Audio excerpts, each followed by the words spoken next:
అక్కడ వాస్తవంగా ఎవరు కెమెరాస్ పెట్టారని గుర్తించారు, ఎక్కడ పెట్టారని గుర్తించారు, ఎలాంటి కైండ్ ఆఫ్ ఫుటేజెస్ వాళ్ళ దగ్గర ఉన్నాయని మీరు అనుకుంటున్నారు? యాక్చువల్ గా మనం వెళ్ళి చూసాము అనేది మేము చెప్పట్లేదు. 31st నైట్ రోజు మిడ్ నైట్ అమ్మాయి వాష్రూమ్ కి వెళ్ళినప్పుడు అక్కడ ఒక సెల్ ఫోన్ పెట్టింది వెంటిలేటర్ నుంచి. అమ్మాయి అది చూసి భయపడి బయటికి వచ్చి మేడంకి చెప్పడము, తర్వాత అక్కడ ఉన్నటువంటి డస్ట్ ఉంది వెంటిలేటర్ పైన, ఆ ఫింగర్స్ ఇట్లా పెట్టినట్టు అక్కడ ఫింగర్ ప్రింట్స్ ఉన్నాయి, మేడం ఇది జరిగిందని. ప్రీతి రెడ్డి అనేసి వార్డెన్ ఉన్నారు అక్కడ. వార్డెన్ కి కంప్లైంట్ ఇస్తే ఆమె ఏం చెప్తుందంటే, వాళ్ళ స్టూడెంట్స్ చెప్పిన విషయము, మీకోసం ఎవడో వచ్చి వీడియోస్ తీస్తే మేమేం చేయాలి దానికి, అయినా అట్లాంటిది ఏం ఉండదు, సైలెంట్ గా ఉండండి అని చెప్పి దాన్ని టాపిక్ ని డైవర్ట్ చేయడానికి ప్రయత్నించింది. ఎవరైనా అండి ఒక ఫుడ్ బాగాలేదంటే అడ్జస్ట్ అవుతారు. ఒక లెక్చరర్ ఒకవేళ ప్రొఫెసర్స్ బాగాలేరు, స్టడీ దగ్గర ప్రాబ్లం ఉందంటే ఎవరిదైనా సజెషన్ తీసుకోనన్నా అడ్జస్ట్ అయ్యి వాళ్ళు స్టడీస్ కంటిన్యూ చేస్తారు. కానీ ఏకంగా మా బాడీనే మేము తీసుకొని మేము బయట పెడతామంటే ఏ ఆడపిల్ల సహిస్తుంది? మీరే మీ పైన ఎంత భయమైన ఉండొచ్చు, మీరు ఎంత స్ట్రిక్ట్ చేసైనా ఉండొచ్చు, అయినా కూడా ఆడపిల్ల మాన ప్రాణాలు పోతుంటే కూడా చూస్తూ ఊరుకోలేదు కదా. ఇక్కడ జరిగింది అదే. గతంలో కూడా అనేక సార్లు అనేక ఫుడ్ పాయిజన్ ఇష్యూస్ కావచ్చు, చాలా సంఘటనలు జరిగినాయి లోపల. కాకపోతే అడ్జస్ట్ అయ్యారు, కంప్లైంట్ ఇచ్చారు. కొంతమంది వ్యక్తుల వల్ల మాకు డౌట్ ఉంది, వీళ్ళ పైన కొంచెం యాక్షన్ తీసుకోండి అంటే కూడా వాళ్ళు లేదు అట్లేం జరగట్లేదు అని చెప్పేసి వాళ్ళు నిర్లక్ష్యం చేసిన కారణంగా వీడియోస్ తీసే వరకు వచ్చింది సంఘటన. వాళ్ళు అక్కడ పట్టించుకోలేదు కాబట్టి నెక్స్ట్ స్టూడెంట్ వాళ్ళు మా దగ్గరలో ఉన్న కార్యకర్తస్ ని కాల్ చేసి ఇట్లా జరిగిందన్న మీరు రావాలి అని చెప్పేసి మిడ్ నైట్ వెంటనే అమ్మాయిలు అక్కడ బయట కూర్చోగానే వెంటనే ఏబీవీపీ లోకల్లో ఉన్నటువంటి అందరు కూడా వెళ్ళి అక్కడ మాట్లాడడం జరిగింది. అప్పటికప్పుడు అక్కడ ఉన్నటువంటి వార్డెన్ ఎస్కేప్ అయ్యారు. బ్యాక్ సైడ్ నుంచి స్కూటీ ఎక్కి వెళ్ళిపోయినటువంటి వీడియో విజువల్స్ కూడా మన దగ్గర ఉన్నాయి, యూట్యూబ్ లో కొడితే వస్తుంది. స్టూడెంట్స్ కూడా మాకు చూపించారు. ఇన్ కేస్ వాళ్ళ మిస్టేక్ లేకపోతే ఎవరైతే వార్డెన్ ప్రీతి రెడ్డి అని ఉన్నారో ఆవిడ ఎస్కేప్ అయ్యారు. ఎస్కేప్ అయ్యారు. అంత అవసరం ఏముంటుందండి? ఇప్పుడు విద్యార్థి పరిషత్ గా మేము వెళ్ళాం, ఫైట్ చేసాం, అది కొంచెం సటన్ టైం వరకు చేస్తాం, తర్వాత బయటికి వచ్చేస్తాం. యాక్షన్ తీసుకోవడం కోసం మేము చేసే ప్రయత్నం మేము చేసినాం. 24/7 అక్కడ ఉండేది ఎవరు? వార్డెన్ తో ఉంటారు, మేనేజ్మెంట్ ఉంటారు. మీ స్టూడెంట్స్ తో మీరు ఇంటరాక్ట్ అయ్యి జరిగింది జరగలేదు అనే దాన్ని క్లారిటీ ఇచ్చి, ఇన్ కేస్ జరిగితే, ఎందుకంటే మీరు కావాలని చేయించలేదు కదా, ఎవడో వచ్చి వీడియోస్ తీసినప్పుడు వాడిని పట్టుకొని 4 తన్ని మీరు చేయాల్సినటువంటి యాక్షన్ తీసుకొని వాళ్ళకి న్యాయం చేయాల్సిన బాధ్యత మీ పైన ఉంది. ఇవాళ ఒక ఎగ్జాంపుల్ చెప్తున్నానండి, అదే కాలేజ్ నుంచి కంప్లైంట్స్ వస్తుంటాయి మాకు, అదని కాదు చాలా కాలేజెస్ నుంచి. ఇన్ కేస్ ఫీజు కట్టడం కొంచెం లేట్ అయితే ఒక్క స్టూడెంట్స్ ని కూడా ఏ కాలేజ్ కూడా కన్సిడర్ చెయ్యదు. వాళ్ళ లైఫ్ వేస్ట్ అవ్వని, ఆ 1 year లైఫ్ వేస్ట్ అయినా సరే ఎంతో మంది లక్షల ఫీజులు కట్టించుకుంటారు. ఒక్క స్టూడెంట్ కి ఏదైనా లేట్ అయి ఫైనాన్షియల్ ప్రాబ్లం ఉంటే ఒక్క స్టూడెంట్ ని కూడా కన్సిడర్ చెయ్యరు. మీరు ఫీజుల విషయంలో అంత స్ట్రిక్ట్ గా ఉంటున్నప్పుడు వాళ్ళకి ప్రొటెక్షన్ కల్పించడంలో కూడా అంతే విధంగా మీరు యాక్షన్ తీసుకోవాలి కదా. ఇది వాళ్ళ అంటే ఫీజులు వసూలు చేసే దాంట్లో ఉన్నటువంటి ఇంట్రెస్ట్ అమ్మాయిలకి రక్షణ కల్పించడంలో లేదు. ఇది ఒక్క కాలేజీలో కాదు, అనేక కాలేజీలలో రెగ్యులర్ గా ఏదో ఒక దగ్గర అమ్మాయిలు వర్కర్స్ చేతిలోనో లేకపోతే అక్కడ టీచర్స్ వల్ల పీఈటీలు అని చెప్పి ఎక్కడ మా కంప్లైంట్స్ రెగ్యులర్ గా వస్తుంటాయి. లోపలనే స్టూడెంట్స్ ని భయపెట్టడం, మేనేజ్ చేయడం, ఇది అయిపోయింది, ఇది అలవాటు అయిపోయింది. సెటిల్మెంట్లు, ప్రాణం పోయినా మానం పోయినా ఫైనల్ గా వాళ్ళు మనకు చేసే న్యాయం ఏంటంటే సెటిల్మెంట్. ఇప్పుడు సిఎంఆర్ కాలేజ్ లో కూడా ఈ ఎంటైర్ ఇష్యూ తర్వాత సెటిల్మెంట్ జరిగిందని ఒక వార్త బయటకు వచ్చింది. సెటిల్మెంట్ జరిగిన తర్వాతనే ఏబీవీపీ కూడా సైలెంట్ అయిపోయింది అనేది కూడా ఒక వార్త, ఆరోపణ. దానిపై మీరు ఎలా రియాక్ట్ అవుతారు? ఏబీవీపీ విషయానికి వస్తే ఏ సెటిల్మెంట్లకి లొంగే రకం కాదు. అక్కడ స్టిల్ గోపాల్ రెడ్డి చైర్మన్ వచ్చే వరకు స్టూడెంట్స్ ఒకటే అన్నారు. లోపలికి వెళ్ళిన తర్వాత స్టూడెంట్స్ ఏ ఒక్క స్టూడెంట్ కూడా మాస్క్ తీసి మాట్లాడట్లేదు. ఎందుకంటే మీరు వెళ్ళిన తర్వాత మమ్మల్ని ఇబ్బంది పెడతారు, మా మార్క్స్ వాళ్ళ చేతిలో ఉంటాయి, మా లైఫ్ వాళ్ళ చేతిలో ఉంటుంది, దయచేసి రిక్వెస్ట్ చేస్తున్నారు, సిస్టర్ మాది ఇది ప్రాబ్లం, మీరు మీడియాని కానీ కెమెరాస్ని కానీ ఇక్కడ ఉంచొద్దు, మీరు పంపిస్తే మేము మాట్లాడతామని చెప్పేసి మాతో ఇంటరాక్ట్ అవ్వడం జరిగింది. వెళ్ళిన వాళ్ళం కూడా టీం మేము మొత్తం గర్ల్సే వెళ్ళాము. అక్కడ లాక్స్ వేసి ఉంచారు, అమ్మాయిలను ఎక్కడెక్కడ నిర్బంధించేసారు. అయినా మేము గేట్లు దునికి లోపల తాళం బగలగొట్టి, ఎందుకంటే ఇష్యూ బయటికి వస్తేనే న్యాయం చేయగలుగుతారు కాబట్టి అక్కడికి వెళ్ళి వాళ్ళతో మాట్లాడడం జరిగింది. ఇంత జరిగినా కూడా అక్కడ మేనేజ్మెంట్ ఎవరు కూడా రాలేదు. 24 hours గడుస్తుంది. మీ కాలేజీ మీ మేనేజ్మెంట్ ఎందుకు రాదు? మీ తప్పు లేకపోతే మేము స్టిల్ అక్కడ కూర్చొని ఫైట్ చేసి మీడియా అంతా వచ్చిన తర్వాత గోపాల్ రెడ్డి గారు ఈవినింగ్ రావడం జరిగింది. స్టూడెంట్స్ ఏమన్నారు? గోపాల్ రెడ్డి సార్ని పిలిపించాలి అని చెప్పారు. మేము స్టూడెంట్స్ ముందు పిలిపించి వాళ్ళ డిమాండ్స్ ఏందని సార్ ముందే మాట్లాడించాం వితౌట్ మీడియాతోని. తర్వాత అప్పుడు మేము యాక్షన్ తీసుకుంటాము, అసలు ఏం జరగలేదు. స్టూడెంట్స్ కి మొత్తం ఎగనెస్ట్ గా మాట్లాడుతున్నారు. హాస్టల్ కి అక్కడ watchmens, workers room, gents room attach అయి ఉంది. హాస్టల్ పక్కన అమ్మాయిలు ఉండే దగ్గర మీరు అట్లా ఎట్లా పెడతారు? లేదు అట్లా జరగలేదు అని చెప్పేసి వాళ్ళు తప్పుని కప్పిపుచ్చుకునే ప్రయత్నం చేస్తా ఉన్నారు. సెటిల్మెంట్లు అనేది వాళ్ళకి ప్రభుత్వానికి ప్రతిపక్షానికి ఉండొచ్చండి. ఇది మాత్రం క్లియర్ గా చెప్తున్నా. ఎందుకంటే మీరు ప్రతిపక్ష పార్టీలో ఉన్న కళాశాలలో ఇన్సిడెంట్ జరిగింది, ప్రభుత్వం ఎవరన్నా ఉండని అక్కడ ప్రభుత్వం మీ బాధ్యత ఏంది? అక్కడ ఇన్సిడెంట్ జరిగినప్పుడు మీరు స్పందించాలి, సరైనటువంటి యాక్షన్ తీసుకోవాలి. ఏమనంటే ఉమెన్ కమిషన్ స్పందించింది, నోటీసులు జారీ చేసిందంటే ఎప్పుడు ఉమెన్ కమిషన్ స్పందించేది? 24 hours గడిచిన తర్వాత కనిపించిందా మీకు ఇన్సిడెంట్?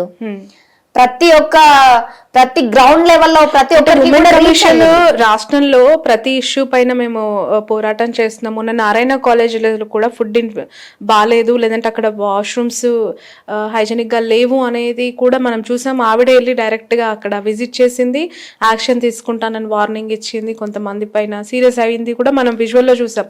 సో సిఎంఆర్ కాలేజ్ విషయంలో మీకు అలా కనిపించలేవు? అంత అగ్రెసివ్ గా ఆమె రియాక్ట్ అయినట్టు కానీ, పర్సనల్ గా ఇష్యూని చూసినట్టు కానీ మీకు కనిపించలేదా? కనిపించలేదు. ఇది మాకు మాత్రమే కాదు, ఎవరికి కూడా ఈ విధంగా కనిపించలేదు. ఎందుకంటే ఆమె దానికి సంబంధించిన లెటర్ కూడా అడిగినట్టు మనకి ఇన్ఫర్మేషన్ ఉంది. తను ఒక ఛానల్ కి ఇస్తూ ఇంటర్వ్యూలో కూడా చెప్పడం జరిగింది నేరెళ్ళ శారద గారు. సో పూర్తి ఇన్ఫర్మేషన్ ఇవ్వాలి దాని మీద అని చెప్పి. ఒకటి మనం క్లారిటీగా గమనించవచ్చు, గతంలో నారాయణ చైతన్యకి వెళ్ళి మీడియాతో హల్చల్ చేసిరు, మంచిగానే ఉంది. కానీ ఎంతమంది మీద యాక్షన్ తీసుకున్నారు? ఎన్ని కాలేజీలు సీజ్ చేసిరు? మళ్ళీ నెక్స్ట్ డే వెళ్ళి చూస్తే అక్కడ as it is no change, ఎక్కడ చేంజెస్ అనేది జరగలేదు. వాళ్ళు రాగానే హడావిడి చేయడం, మీడియాలో హల్చల్ చేశారు తప్ప ఏ కాలేజ్ పైన కూడా యాక్షన్ తీసుకోలేదు. యాజ్ ఇట్ ఈస్ ఎక్కడ వేసిన గొంగడ అక్కడే అన్నట్లు అదే విధంగా వాళ్ళ అక్రమాలు కొనసాగుతానే ఉన్నాయి. ఫుడ్ విషయంలో నో చేంజెస్. ఫీజుల దందా ఈ ప్రభుత్వం వచ్చిన కొత్తలో ఏమన్నారు? ప్రైవేట్ అక్రమ దోపిడీలపై రేవంత్ సర్కార్ ఉక్కుపాదం అని చెప్పి ఫ్రంట్ పేపర్ లో స్టేట్మెంట్లు ఇచ్చారు, నో యాక్షన్. వీళ్ళు ఇచ్చినటువంటి స్టేట్మెంట్లు, హామీలు పేపర్లకే పరిమితం అవుతున్నాయి తప్ప అమలుకైతే ఎక్కడ నోచుకోవట్లేదు.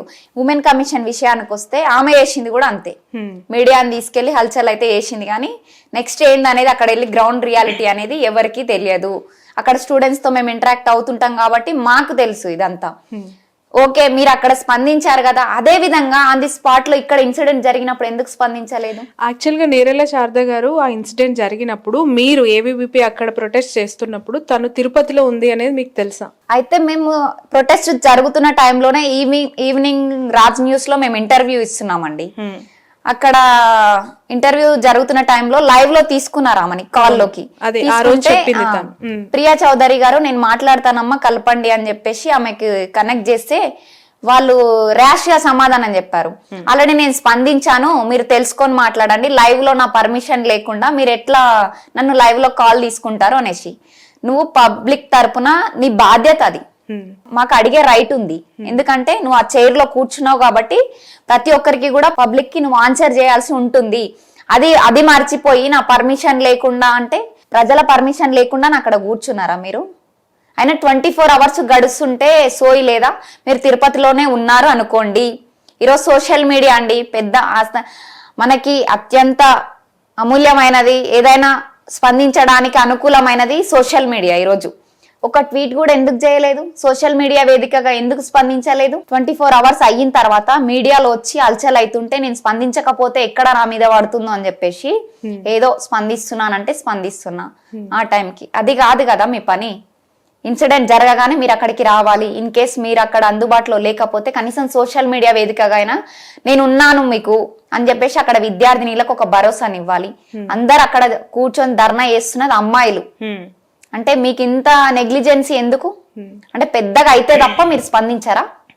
అది చిన్న ఉన్నప్పుడు స్పందిస్తే అంత పెద్దగా అవ్వదు కదా ఇష్యూ.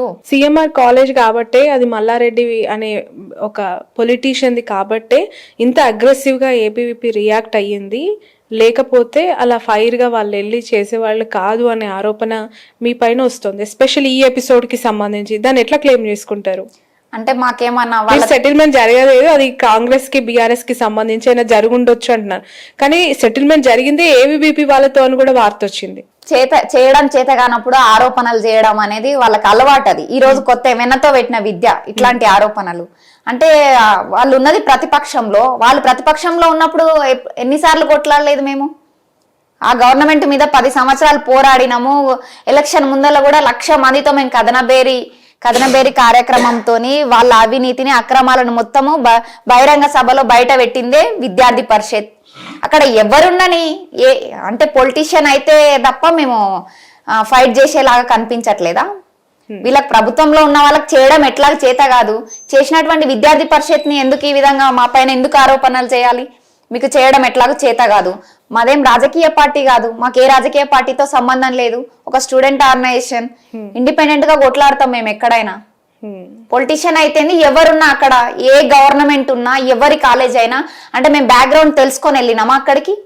సిఎంఆర్ వెనకాల ఎవరున్నారు అని చెప్పేసి తెలుసుకున్న తర్వాత వెళ్ళామా? అక్కడ ఇన్సిడెంట్ జరిగింది, వెళ్ళినాం. ఏ రాజకీయ పార్టీతో సంబంధం లేదు, ఏ పార్టీకి అనుబంధం కాదు అన్నప్పుడు ఎందుకు చాలా బీజేపీ అనుబంధ సంఘంగా, లేదంటే బీజేపీ యొక్క అడుగుజాడల్లోనే ఏవీబీపీ కార్యాచరణ ఉంటుందనే వార్తలు వస్తూ ఉంటాయి. And most of the people who works for the ABVP they should join later in the BJP party itself. ఎందుకు వేరే పార్టీ ఆల్టర్నేటివ్ గా కనిపించదు మీకు?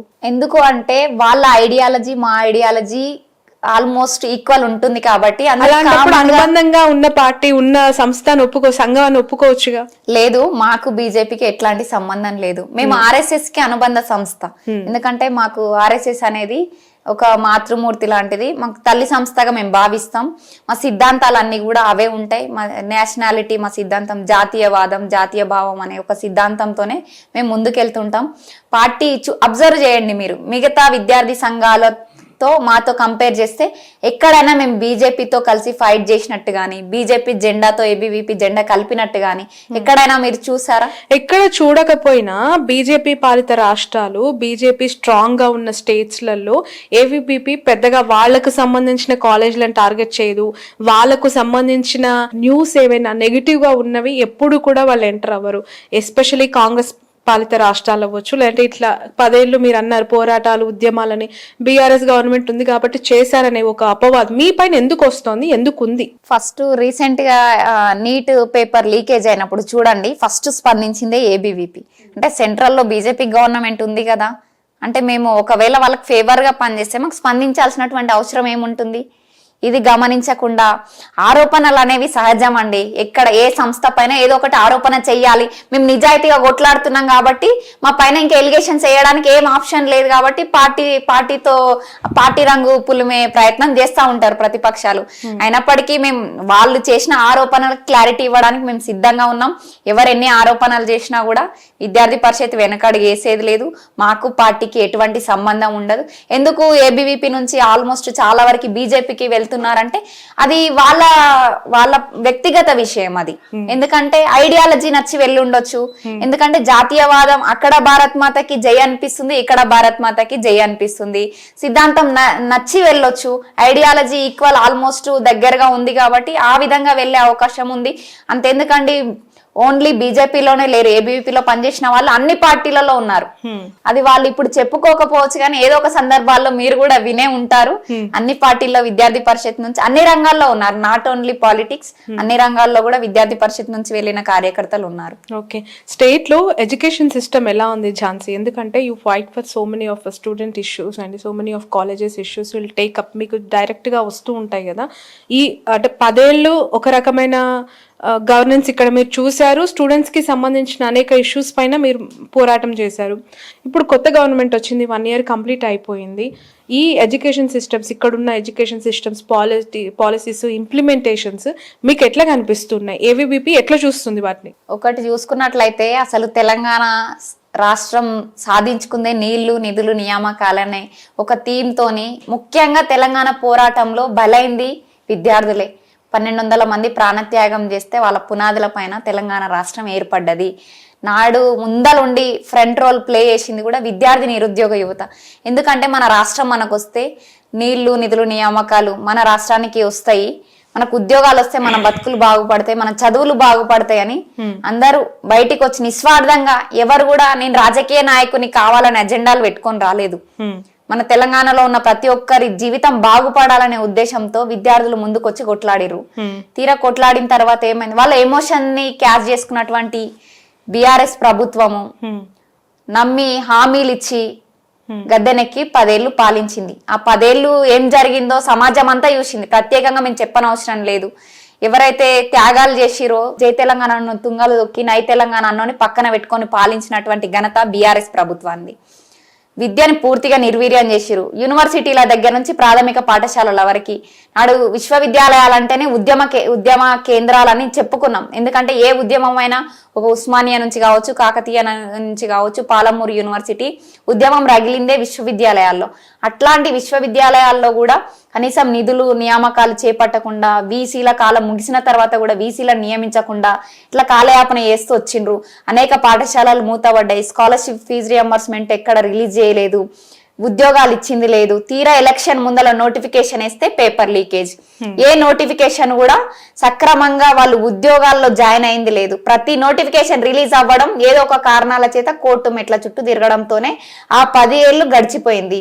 ఆ 10 ఏళ్ల పాలనలో విసిగిపోయినటువంటి విద్యార్థులు కావచ్చు, నిరుద్యోగ యువత కావచ్చు, ప్రజలు కావచ్చు, అందరు ఏకమై మళ్ళీ బీఆర్ఎస్ ప్రభుత్వాన్ని గద్దెదించి మరొక ప్రభుత్వం వస్తేనన్నా గతంలో ఇచ్చిన హామీలన్నీ నెరవేరుస్తారేమో, బంగారు తెలంగాణను చెప్పుకోవడమే తప్ప సాధించుకున్న దాఖలాలు కనిపిస్తలేవని అందరూ ఏకమై కాంగ్రెస్ ప్రభుత్వాన్ని ఏరి కోరి తెచ్చుకున్నాం.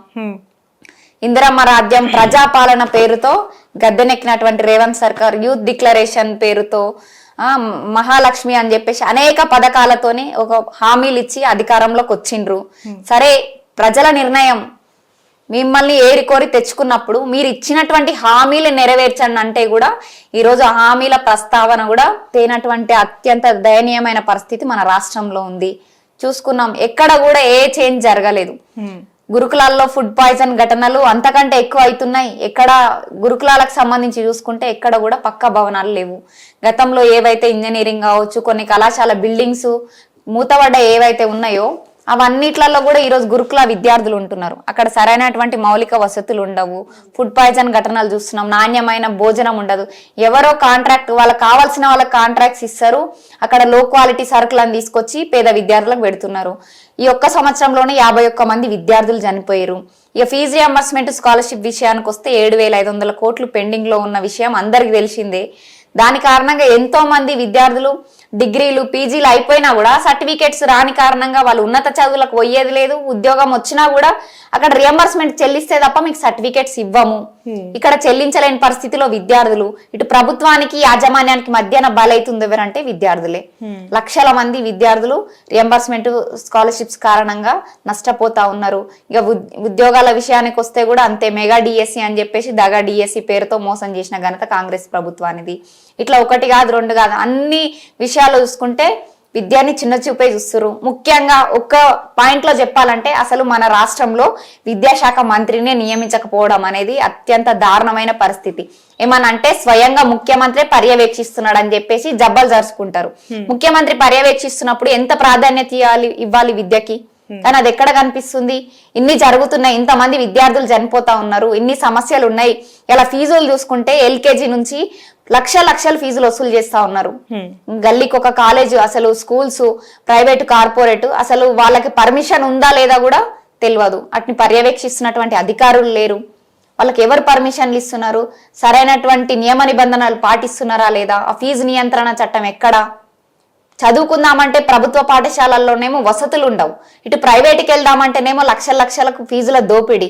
అసలు తెలంగాణలో విద్యార్థులు చదువుకునే పరిస్థితే లేదు. పైసలు ఉన్నోడికే చదువు, లేకపోతే లేదు. ఏమనంటే ప్రభుత్వ పాఠశాలలో చదువుకోవాలి, కళాశాలలో చదువుకోవాలి, ప్రభుత్వ విద్యను అభ్యసించిన వాళ్ళు గొప్ప వాళ్ళు అయ్యారంటారు. అది ఒకప్పుడు, ఇప్పుడు కాదు. ఆ మాటలు చెప్పడం మంచిది కూడా కాదు. ఇప్పుడు డబ్బులు ఎంత మంది పెడితే అంత మంచి చదువు. మీ దగ్గర ఎన్ని లక్షలు ఉంటే అంత చదువు.